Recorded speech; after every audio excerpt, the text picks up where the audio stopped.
I am 2012 Olympic champion and world record holder Aries Meritt. Aries, thank you for talking to the IAAF. We feel like we've watched you grow from a baby into an outstanding international world record holding athlete. And we're really proud to see that progress.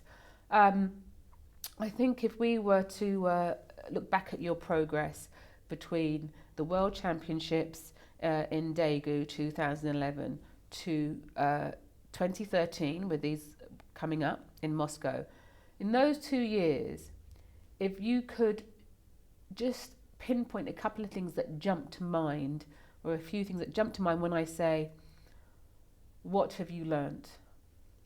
Well, from 2011 was a critical year for me because I came off injury in 2010.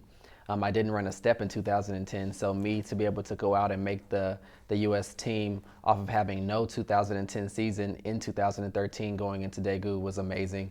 I learned that I had become too fast to make it to that first hurdle with 8 steps. I was chopping down and I was really having to back off going into that first hurdle. But it was just a developmental year for me because I came off of that year where I couldn't run at all. And so I was just happy to be back running. And when I got to Daegu and I was too close to the first hurdle and too close to the second and too close to the third, and then all of a sudden I hit that fourth hurdle in the final and it just cost me a medal opportunity. I was devastated, but I was still thankful that I was able to go out there and make that final despite what happened the previous year. And so when I looked forward to 2012, me and my coach were like, okay, we're gonna try this 7-step thing and see what happens. And then as soon as I did it and I became comfortable with it, the sky was the limit. I ended up winning the world indoor title in Istanbul. And I ended up winning every major championship since then. And so, I mean, it's just been a fairy tale for me since 2012. Well, at the beginning of 2012. I mean, it wasn't always its glitz and glamour. I had some defeats in 2012 as well, but it was all a learning process, just moving forward, going into 2012, and I knew it was an Olympic year and it was a gutsy move to change something as critical as that approach to the first hurdle, but it's something I felt that I needed to do to get to that next level. And coming into 2013, the learning curve continues. What have you learned? I've learned that you don't need to try to overdo it. In 2013, I've done amazing things in 2012. I won Olympic gold. I broke the world record. And going into this year, I felt that I wanted more. I wanted to do even greater things. I wanted to break the world record, or I still do. I want to break the world record again, and I want to win a world championship title in Moscow to be the first one I have. And once I have that, I'll have every title you can own in the sport. And so I really want that world championship title. But along the way, I found out that, after such an amazing year, I ran a lot of amazing performances and high level performances last year, that the injuries have been creeping up on me. Even though I've been taking care of my body, I mean, when you're running at those speeds and at that intensity in training, you just get injured. And I've been battling with injury all year, multiple hamstring injuries this year, and I'm just now getting over those injuries. And then our trials were last week. So I was like, oh God, I'm going into the trials hurt. What am I going to do? Because everyone knows that the U.S. team is the hardest team on the planet to make. So many great athletes, so many great performers. And strangely enough, a lot of the Olympians that were on the team for 2012 are not on the team this year. So it's a completely new team for the U.S. But I think it's a talented team, and I think we'll do well.